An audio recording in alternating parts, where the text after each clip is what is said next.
ومن قتل مظلوما فقد جعلنا لوليه سلطانا فلا يسرف في القتل إنه كان منصورا.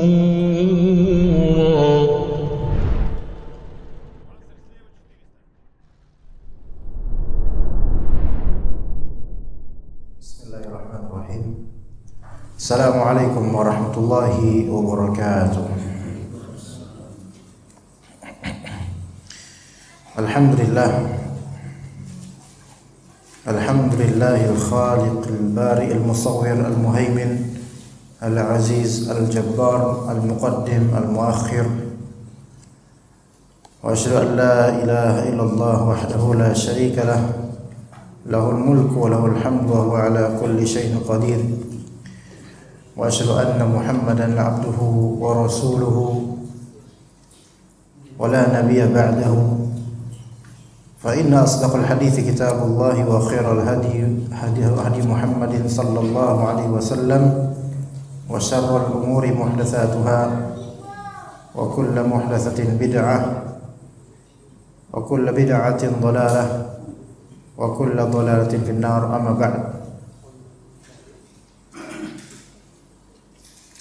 Ikhwas sekalian rahimani rahimakumullah, kita melanjutkan kajian adab harian muslim dan sedikit kita ulang bab ketiga awal-awal, adab-adab berpakaian dan berhias.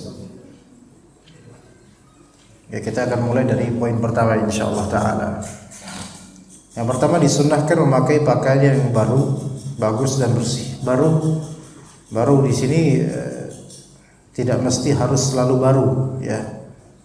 Mungkin bisa dimaknai baru di sini baru dicuci, ya, baru keluar dari cucian dan semisalnya. Masih bagus banget gitu, kinclong, bersih. Hal ini berdasarkan perintah Nabi kepada salah seorang sahabat yang dikaruniai harta oleh Allah Ta'ala untuk memperlihatkan bekas kenikmatan dari Allah Ta'ala kepadanya. Jadi dalam hadis riwayat Abu Dawud tersebut ada seorang sahabat yang mana beliau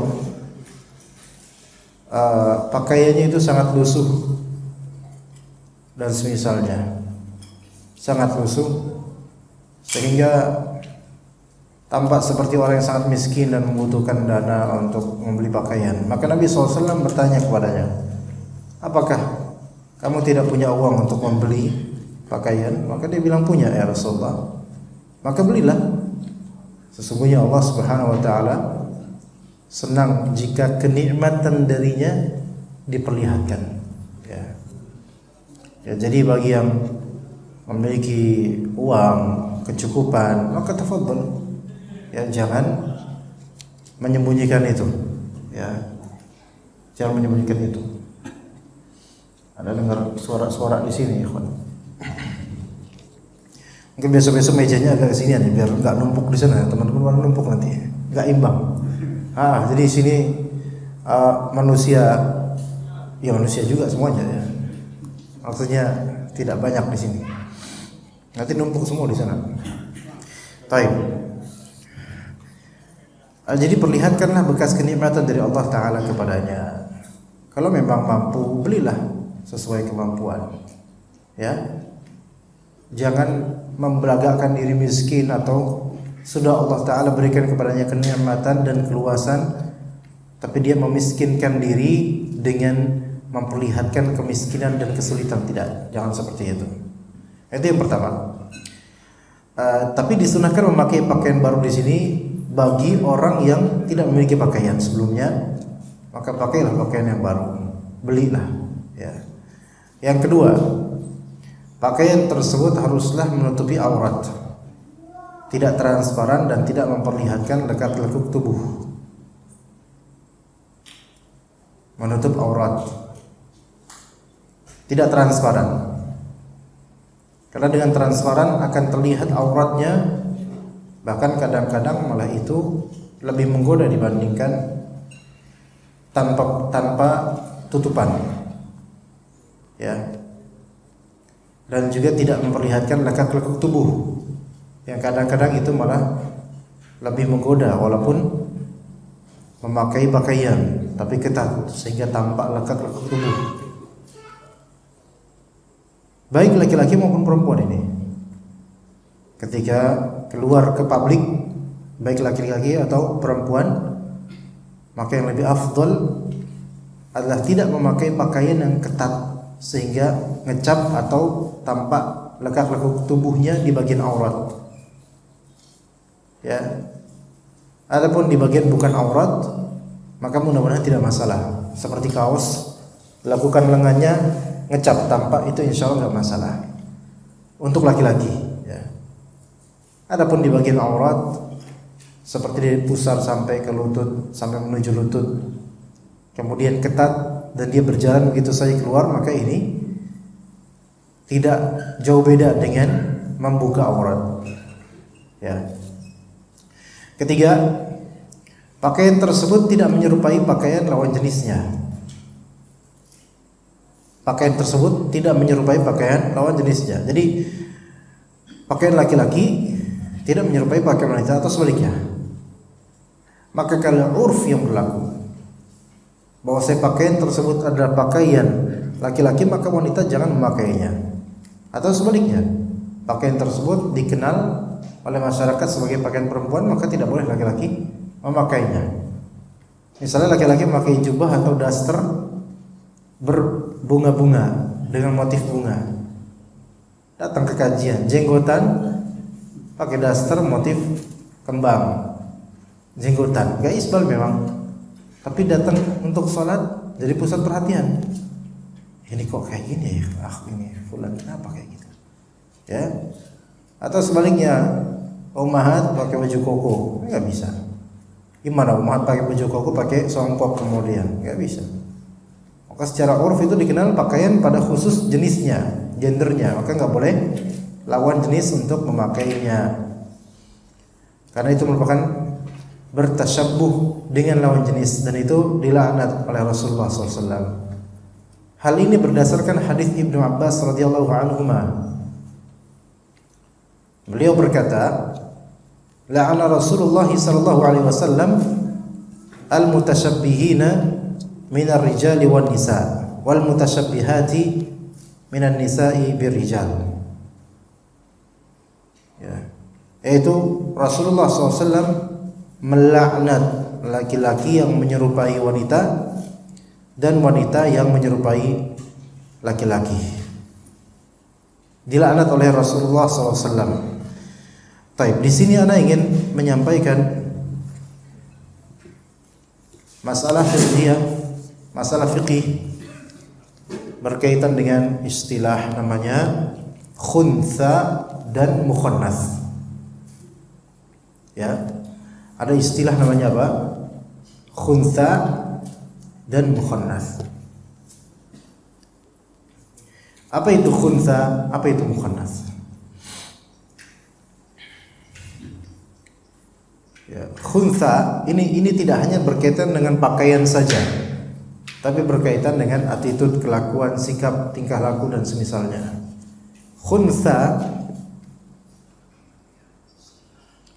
adalah ada dua macam khuntha itu. Yang pertama, man lahu alata adz-dzakari wal untha. Yang pertama, khuntha yang pertama adalah yang memiliki kemaluan ganda. Kemaluan pria dan kemaluan wanita ada pada dirinya dalam satu tubuh. Ya. Double kemaluannya. Double dan beda macam. Maka ini khuntha namanya. Dalam bahasa Arab, dalam ilmu syar'inya, ilmu fiqihnya khuntha. Yang kedua namanya khuntha, yaitu yang model kedua, man laisa lahu alata adz-dzakari wal untha. Yang tidak punya zakar, tidak punya vagina. Terus gimana pipisnya? Ada sedikit lubang di bagian tubuhnya yang keluarlah air pipis di situ. Tapi bukan vagina itu. Maka ini namanya khuntha. Yang seperti ini tidak dikatakan banci atau bencong. Lalu bagaimana hukum fikih berkaitan dengan orang yang seperti ini? Maka dilihat mana yang lebih dominan untuk beliau, untuk dia ini, yaitu khunsa ini. Kalau dari bentuk fisiknya atau pipisnya dari mana, arah alirannya dan seterusnya, itu nanti dilihat. Tapi yang seperti ini emang lagi-lagi ada dua model hukum. Ada namanya khunsa muskil dan khunsa ghair muskil. Khunsa muskil itu yaitu khunsa yang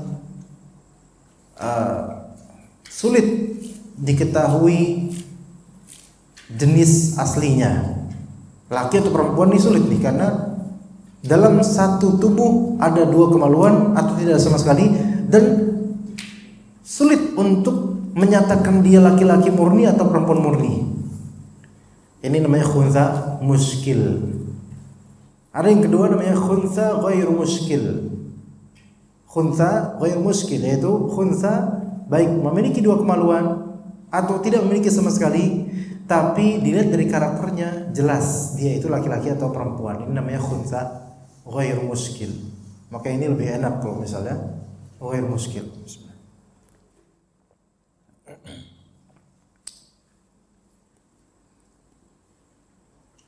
Alhamdulillah.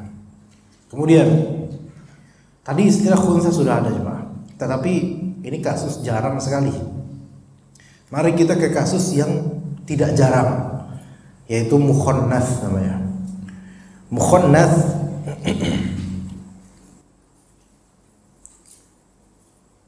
jadi ada mukhannatsnya. Mukhannats ngondek, ya, kebanci-bancian.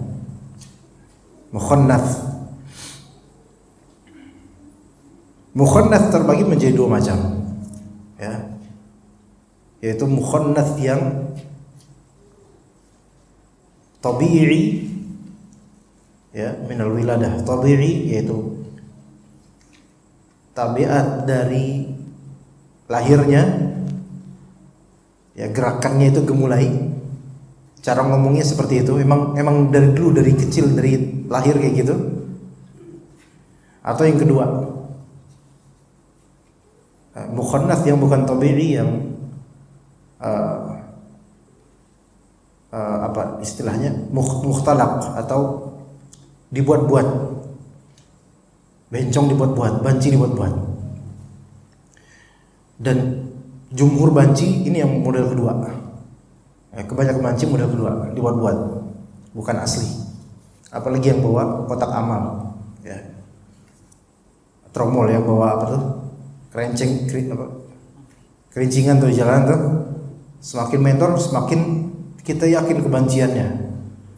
Ini mukhannats model kedua, ya. Nah, mukhannats model pertama ini yang memang dia gemulainya asli dari sejak kecil. Nah, seperti ini tidak berdosa. Tapi tetap wajib bagi dia untuk berusaha agar apa? Berusaha agar mengubah karakter tersebut sampai menjadi laki-laki normal, gitu loh. Ya. Adapun yang banci model kedua, yang kadang-kadang normal tapi dibanci-banciin, atau memang nggak normal tapi tetap dia banci yang berdosa.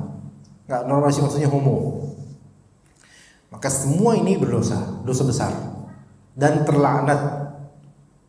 Yaitu yang banci yang sengaja membancikan diri, bukan asli dari bawaan lahir orok, ya.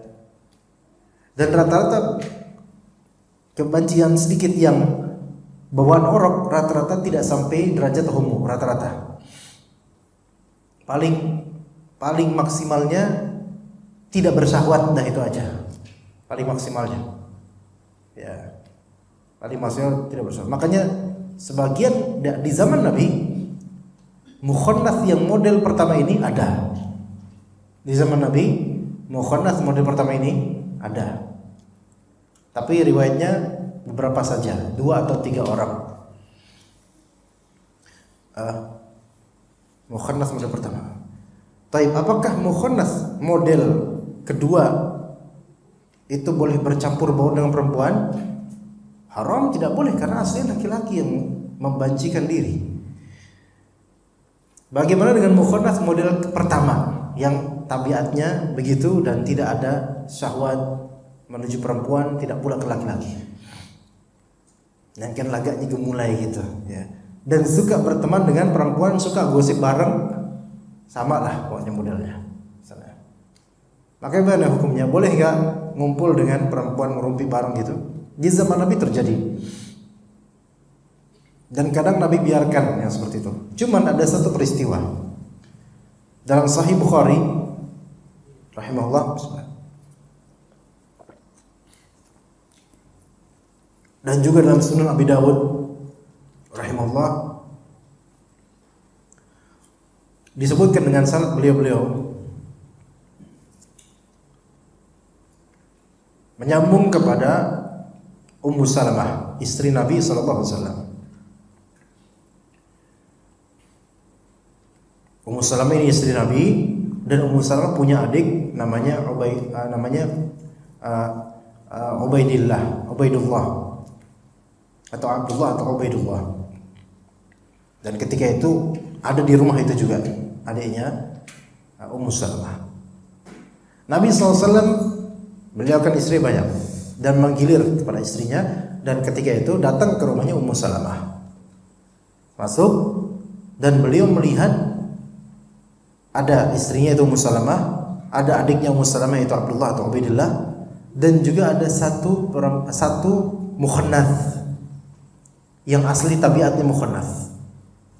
Dalam syarah Sunan Abi Dawud karya Ibnu Raslan Asy-Syafi'i rahimahullah, sebagian beliau mengatakan, sebagian ulama menyebut nama sahabat mukhannats ini namanya Hita. Namanya Hita, ha ya ta alif, Hita ya, namanya Hita gitu. Jadi Hita itu terkenal ketika itu nama seorang banci. Nah, Rasulullah SAW tadinya tidak mengingkari, udah biarin si Hita itu ngumpul sama perempuan, sama istrinya, karena diketahui dia nggak punya syahwat, nggak punya apa, ya ngondek ya, tapi asli, bukan dibuat-buat. Maka si mukhannats ini, Hita ini, kemudian berkata kepada Abdullah. Siapa Abdullah tadi? Siapa Abdullah tadi, ikhwan?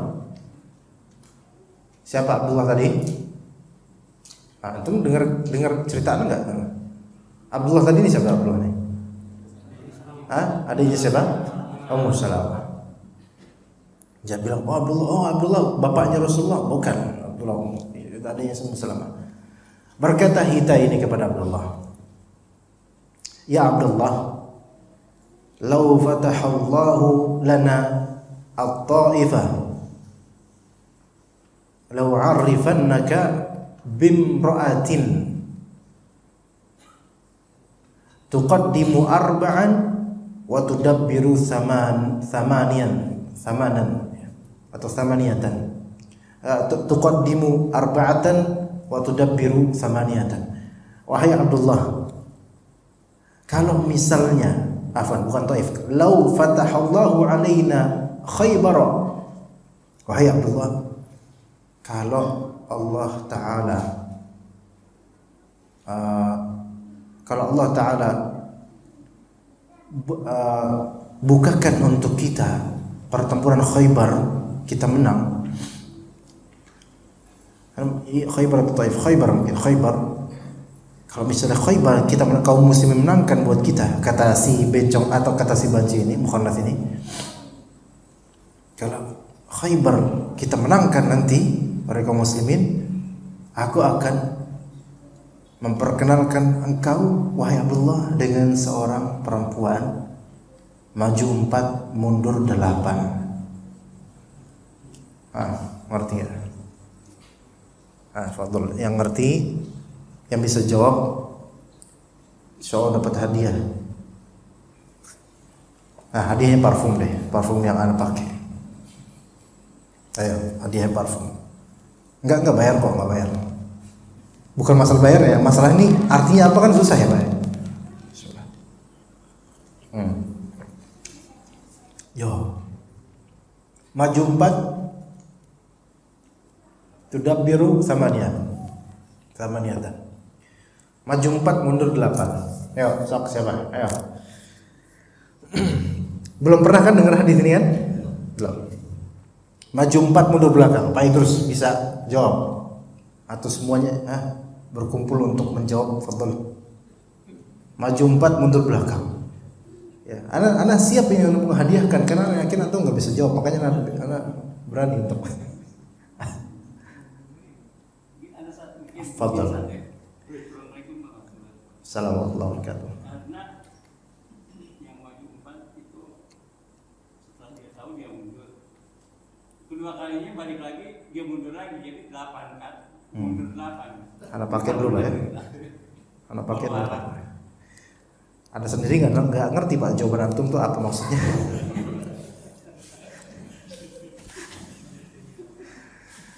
Tuqaddimu arba'an wa tudabbiru samaniyatan. Arba'atan wa tudabbiru samaniyatan. Bukan itu. Kan. Fadhal.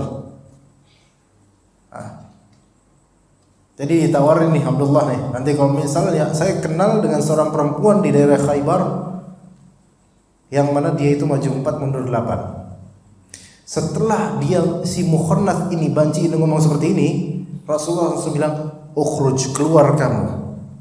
Wahai perempuan, wahai para perempuan sekalian, janganlah orang seperti ini campur dengan kalian." Ayo. Fadhal. Siapa? 7 tangan. 7 tangan. Anda enggak ngeliat ya? Anda enggak ngeliat antum 7 tangan ya, Fadhal. Jawab aja. Fadhal. Enggak ada yang mau jawab? Kalau enggak ada ya hadiahnya buat Anda nanti. Jadi maksudnya yaitu saking bugarnya dan berlemaknya perempuan ini, maka lipatan di perutnya itu seperti itu. Maju 4, mundur 8. Maju 4, di belakang 8. Ngerti enggak? Masa Anda gambarin, Pak? Ini kan perut nih perempuan nih, perut nih. Saking berlemaknya itu perempuan, bugarnya dan sehatnya dia dengan banyak makan, maka 1, 2, 3, 4 lipatan. Bukan 6 pack ini namanya, 8 pack atau 4 pack. Gimana? Orang kalau gemuk banget, ya lipatannya tuh bisa 4. Tapi ini gemuknya gemuk perempuan, lipatannya 4. Majunya berapa? Majunya 4. Di bagian belakangnya berapa? 8. Hitung aja sendiri. Ketika mendengar itu, langsung Rasulullah SAW suruh keluar kamu. Wahai perempuan, jangan. Wahai para perempuan sekalian, para nisa, jangan sampai orang seperti ini berkeliaran di tengah-tengah kalian. Kenapa Rasulullah SAW keluarin? Fadhal, ya ini lebih mudah nih jawabannya. Ayo, fadhal. Kenapa? Kenapa Rasulullah menyuruh pergi itu Mukhannaf tersebut dan melarang Mukhannaf tersebut berkumpul dengan para perempuan? Fadhal. Gampang ini. Enggak lagi maju 4 mundur belakang. Ayo, fadhal. Karena dia masih punya nafsu terhadap wanita tersebut.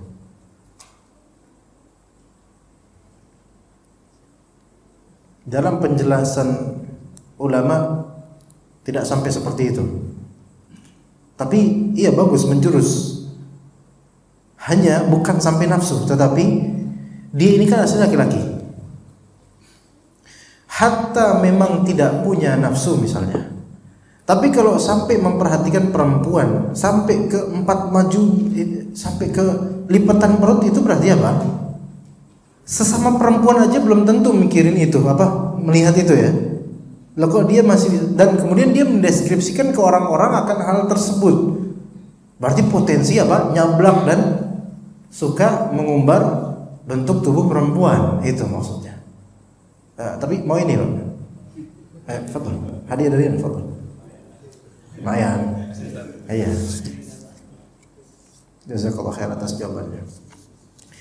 Dan ini menunjukkan jemaah bahwasanya orang-orang seperti ini walaupun secara tabiat dia memang ngondek dari sananya, tetap tidak boleh berlama-lama atau ngumpul dengan para wanita.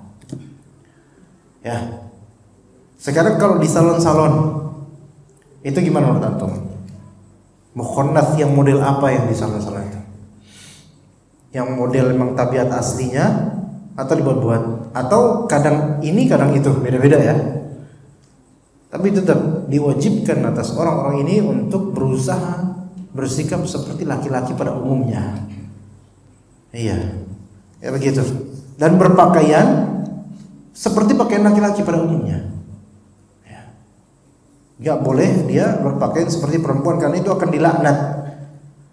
Jadi di sini ngondek itu atau menyerupai perempuan sengaja itu kena laknat dia. Baik, bagaimana kalau misalnya cuman dalam acara kocak atau humor, ya, belaga jadi perempuan, masuk nggak ke hadis ini? Jelas masuk, ya jelas masuk ini. Menyerupai laki atau menyerupai perempuan jelas masuk. Ya.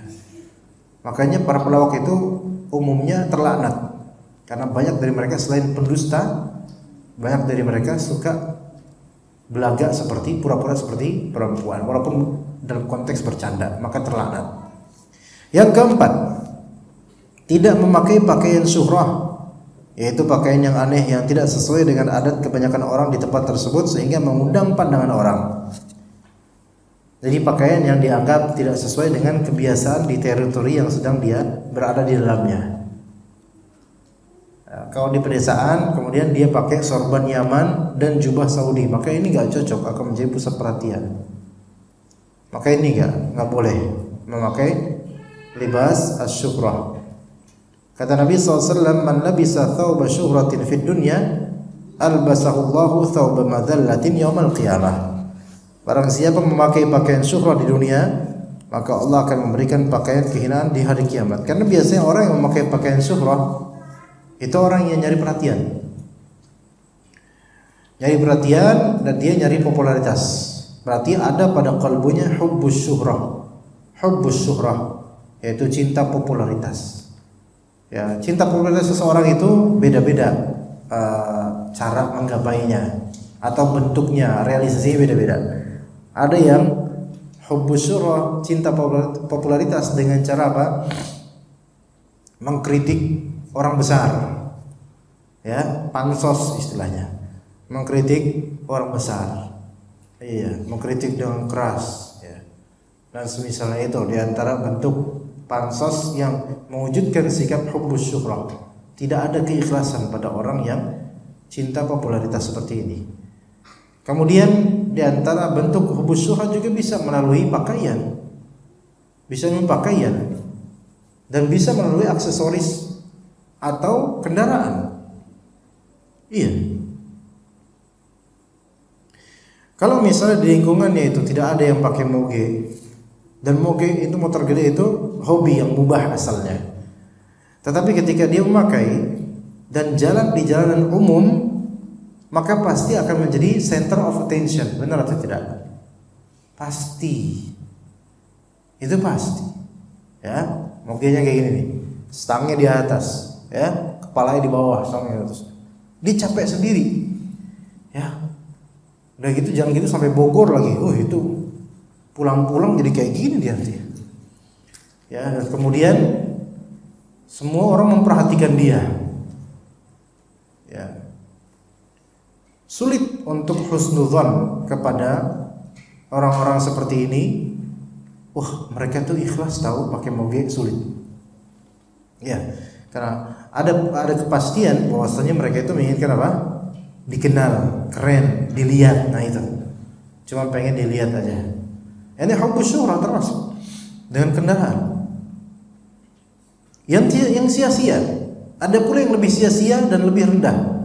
Misalnya anak-anak pang, ya, memodif kendaraan dari berbagai macam sampah besi di jalanan. biasanya malam-malam tuh, ya. Terus dengan tumpukan-tumpukan ban, suaranya prepet gitu.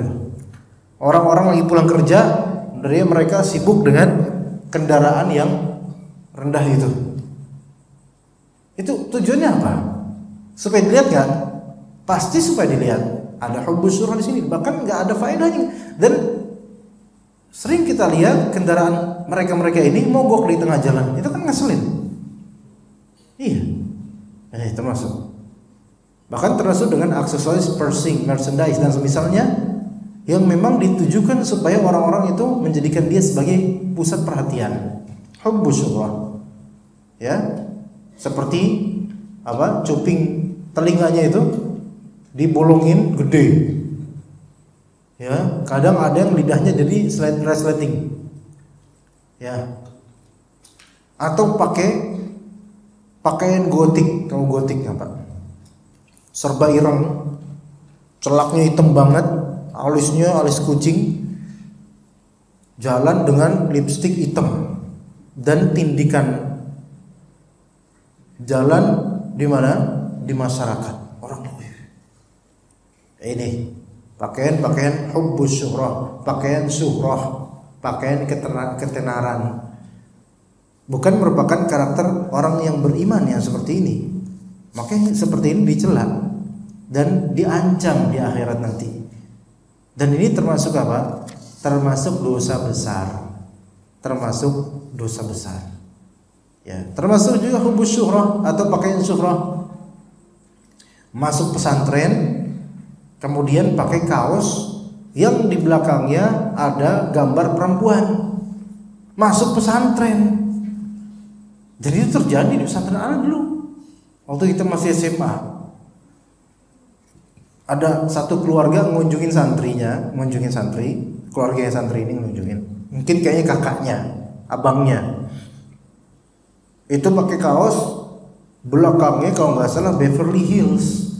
Perempuan semua beraurat dan seterusnya. Dan itu kemudian dia ikut sholat berjamaah di masjid. Itu yang tersisa siapa? Yang sholat di belakang keseksa itu mau ngelihat dosa, nggak ngelihat rezeki kata mereka gitu. Gimana? Dosa namanya. Nah, ini berarti supaya apa? Supaya santri masjid apa? Memperhatikan dia. Makanya pakaian syuhrah gitu. Ya. Baik, kemudian yang kelima, pakaian tersebut tidak bergambar makhluk hidup dan tidak bergambar salib. Berdasarkan hadis Aisyah radhiyallahu anha, tidak bergambar makhluk hidup yang lengkap, yang mengidentifikasikan makhluk hidup. Nah, ini perlu digariskan lagi, makhluk hidup maksudnya apa? Yaitu baik manusia maupun binatang. Tapi gambarnya itu full face, yaitu wajah yang lengkap atau muka. Kelengkapan di sini maksudnya adalah adanya mata atau hidung dan semisalnya. Maka tidak boleh, ya.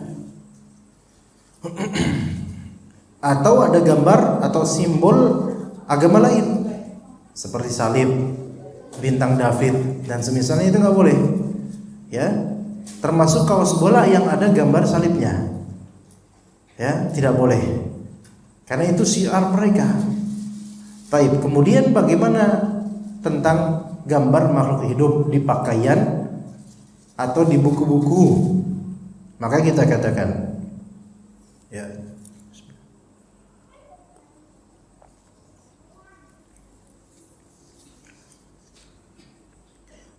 pada asalnya haram. Pada asalnya haram.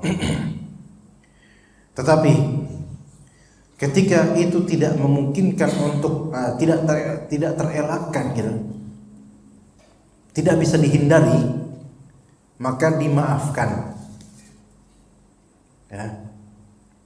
Asalnya gambar-gambar seperti itu haram untuk kita jadikan baju dan semisalnya, haram. Termasuk umlah, termasuk koin ataupun uang kertas.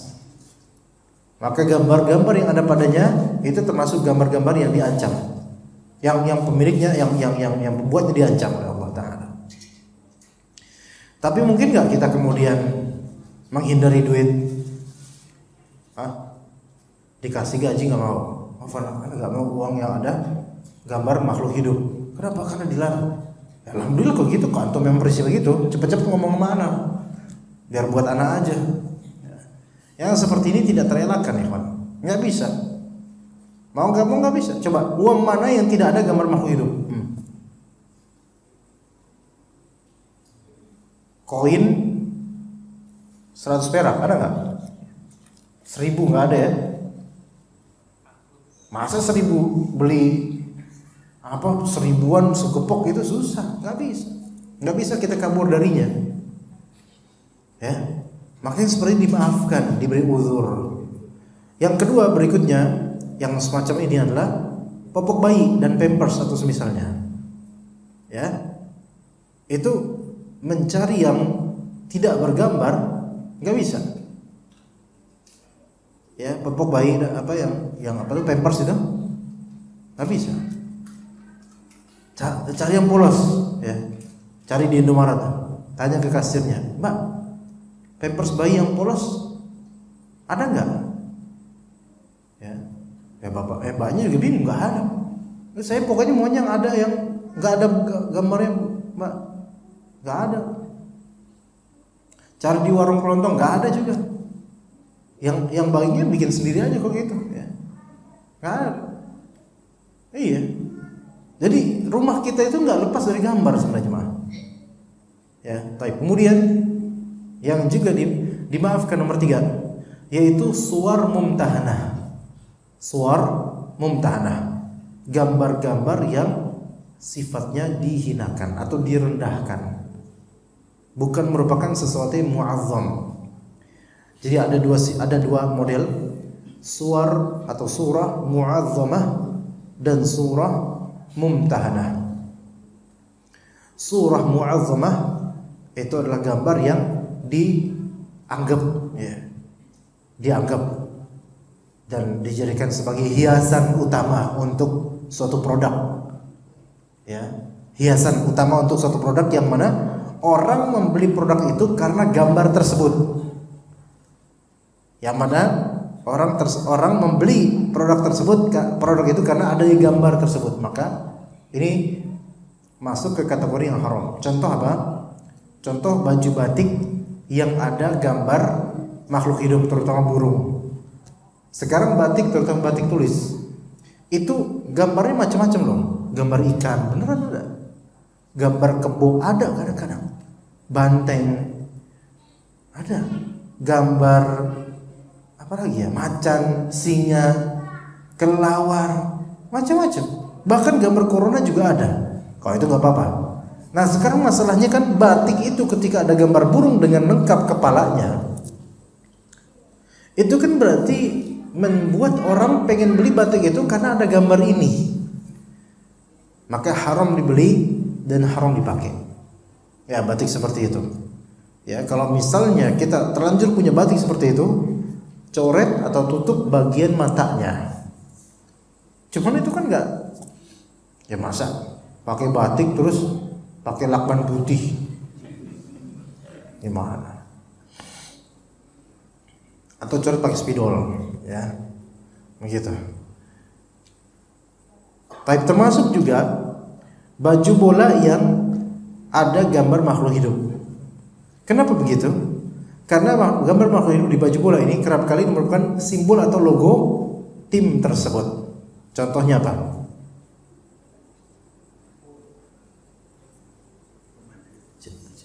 Chelsea apa ya ininya? Singa ya? Red Devil itu Manchester ya? Ada nggak lampu yang lama? Nah ini kan kenapa baju ini dibeli? Karena ada logo itu, ya kan? Karena logo itu merupakan komponen yang sangat utama. Ya maka nggak boleh. Nggak boleh beneran. Tapi enak saat pakainya. Ya urusan enak.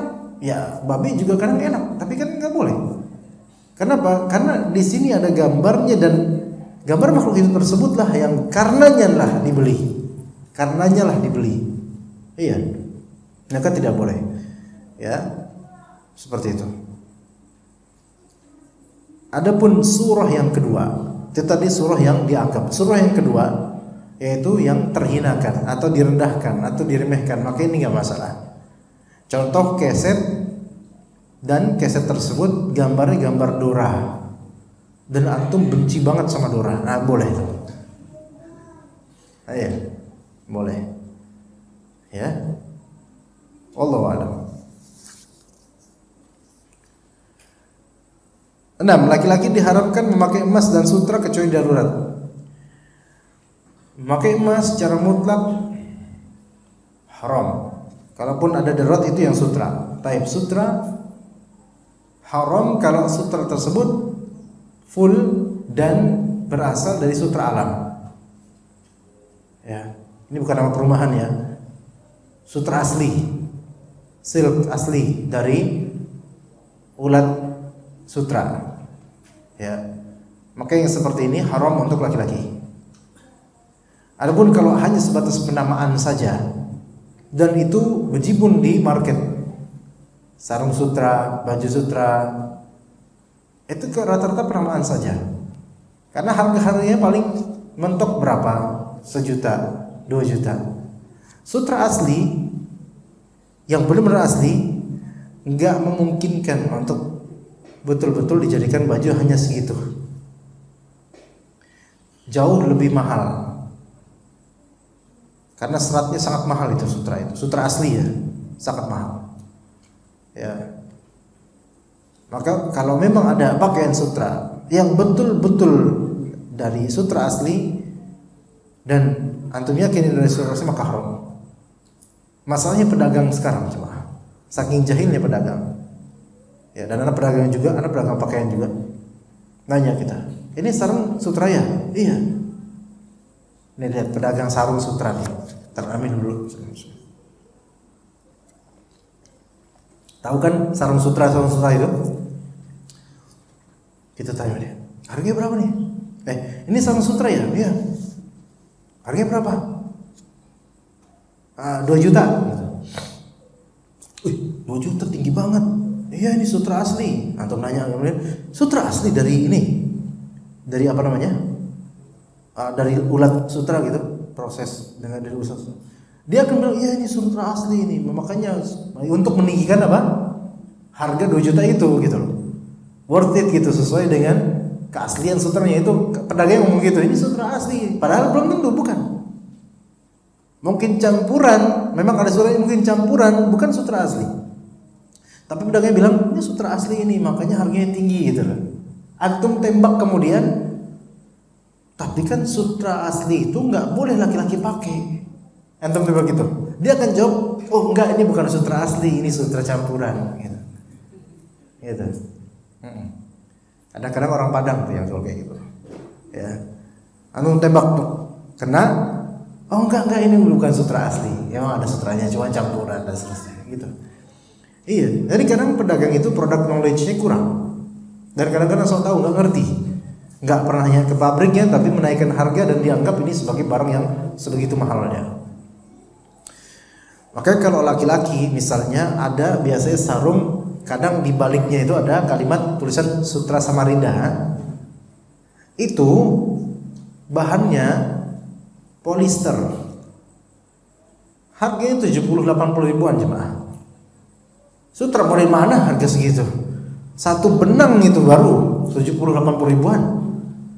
Ya, jadi cuma nama doang, rata-rata cuma nama. Oke, ada yang ratusan ribu, 1 juta, 2 juta ada. Tetapi setelah Anda tabayun ke salah satu pabrik tekstil terbesar, salah satu pabrik tekstil terbesar untuk brand sarung, enggak 100% murni, enggak. Nah, dalam mazhab Imam Syafi'i, sebagaimana ditahqiq oleh Imam Nawawi, untuk pakaian-pakaian yang ada kesutraannya untuk laki-laki, kalau dominannya sutra haram. Bapak ya? Ini kalau pakai mazhab Syafi'i, kalau dominannya sutra asli haram. Kalau 50-50 boleh dengan adanya kemakruhan. Ya. Kalau dominannya selain sutra, mungkin katun atau polister atau bahan lainnya, tapi ada sutra-sutranya, tapi sutranya itu minimum di bawah 50%, maka diperbolehkan. Itu dalam mazhab Syafi'i. Rinciannya begitu cuma. Ya. Kalau memang begitu ya. Wallahu a'lam. Dan oh ya, di terlambat apa udah direnov? Berarti azan dulu sekarang. Baik, kita azan dulu insyaallah. Sallallahu ala nabiyina Muhammad wa ala alihi washabbihi ajmain. Setelah azan nanti silakan kalau ada tanya jawab, tafadhol. Baik, kita lanjutkan. Jadi laki-laki diharamkan memakai emas dan sutra. Untuk sutra tadi ada rincian dan juga ada daruratnya untuk sutra. Tapi dengan banyaknya pakaian sekarang, ana pikir untuk sutra tidak darurat untuk memakainya karena banyak jenis pakaian yang menyerupai sutra. Ya.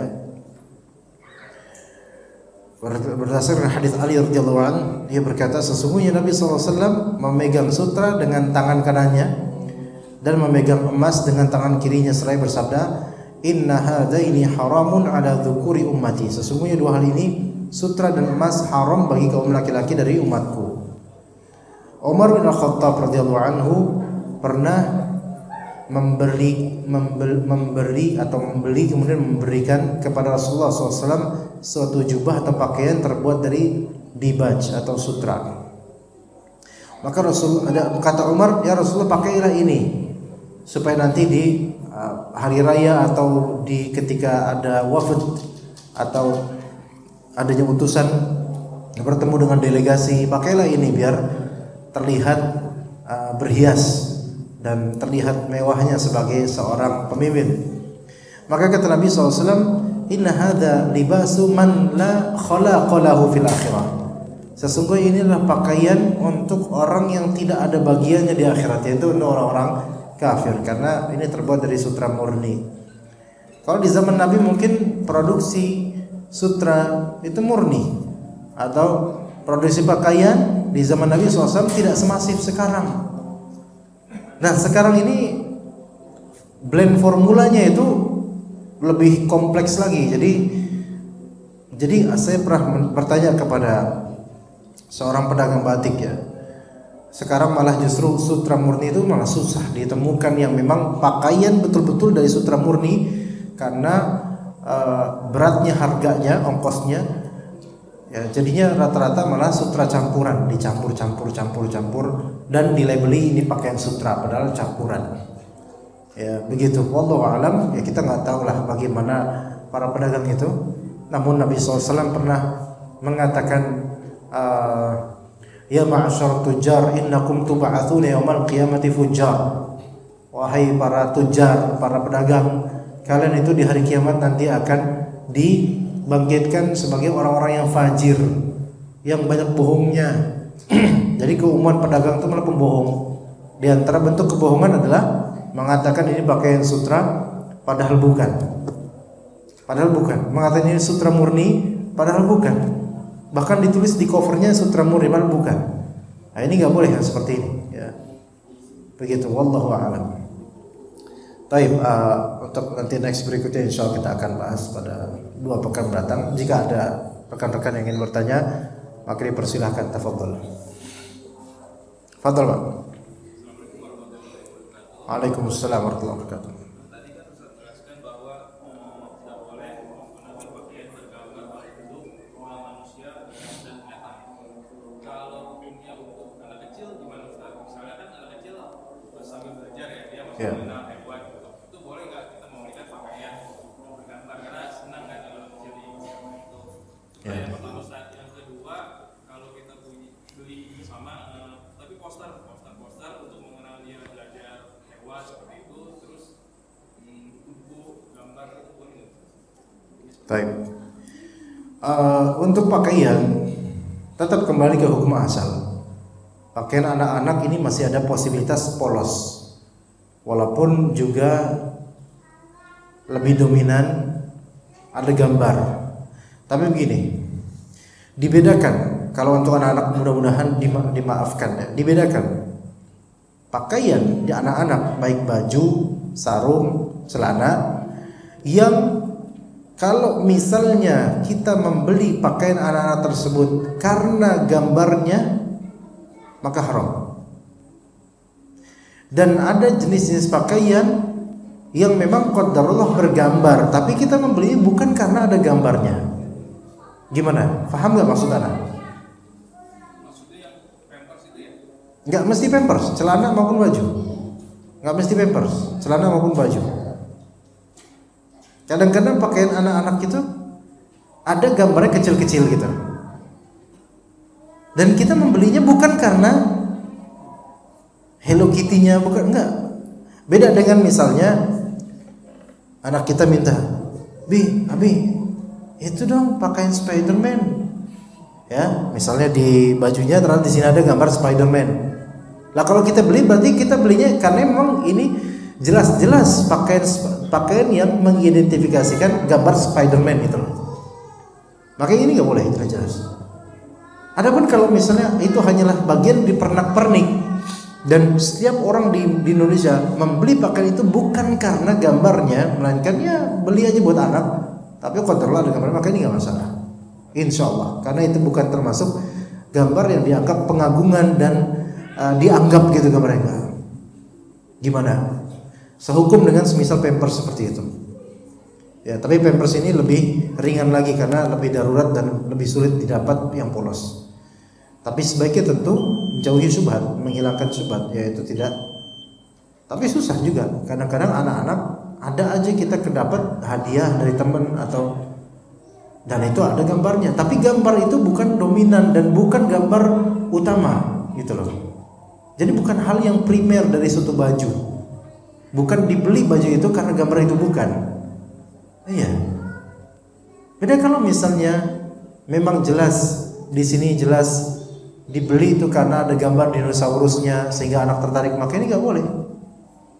Cuman sekali lagi kapan-kapan kadang-kadang ada hadiah bingkisan dari teman habis lahiran, dapat baju dinosaurus, baju Batman.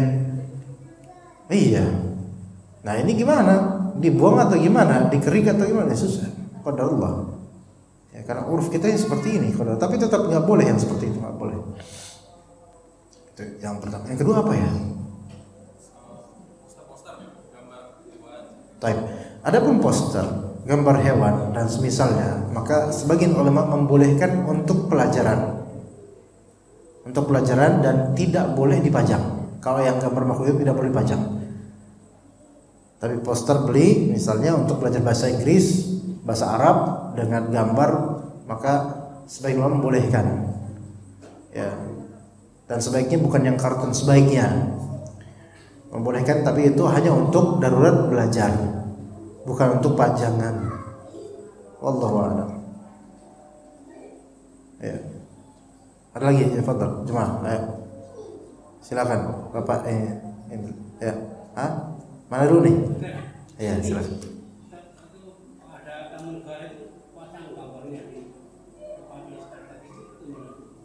Gambarnya di mana, Pak?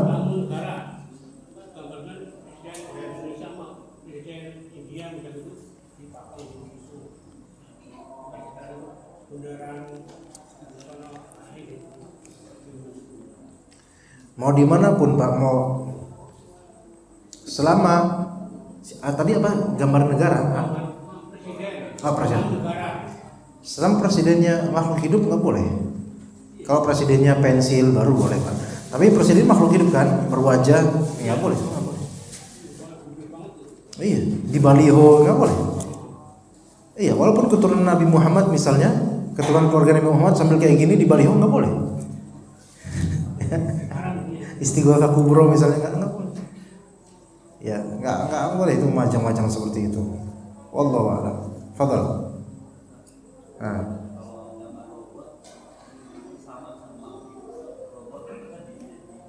Ya. Di dunia nyata apa? Nggak ada. Sebagian ulama mengatakan kreasi-kreasi manusia yang tidak ada misalnya dengan makhluk hidup di dunia dibolehkan. Contoh seperti SpongeBob misalnya. Tetapi ini menjadi syubhat. Karena bagaimanapun misal SpongeBob atau robot, memang secara zat kalau kita perhatiin sponge itu kan buat nyuci ya. Mana mungkin dia jadi makhluk hidup gitu kan. Tetapi kan punya tangan, punya kaki juga, ada hidung, ada. Lah berarti kan menyerupai makhluk hidup sebenarnya. Ya. Apa tadi apa urusan? Robot. Robot memang di dunia nyata nggak ada. Makhluk hidup berupa robot gitu, nyawanya nggak ada. Tetapi itu kan tetap sistemnya ada wajah dan semisalnya menyerupai makhluk hidup. Hanya saja mungkin itu lebih ringan kalau robot. Ya insyaallah yang seperti itu lebih ringan mungkin, wallahu a'lam. Lebih ringan karena dia memang tidak 100% menyerupai makhluk hidup, ya. Begitu. Ya, wallahu a'lam. Ya, fadhal. Ada lagi?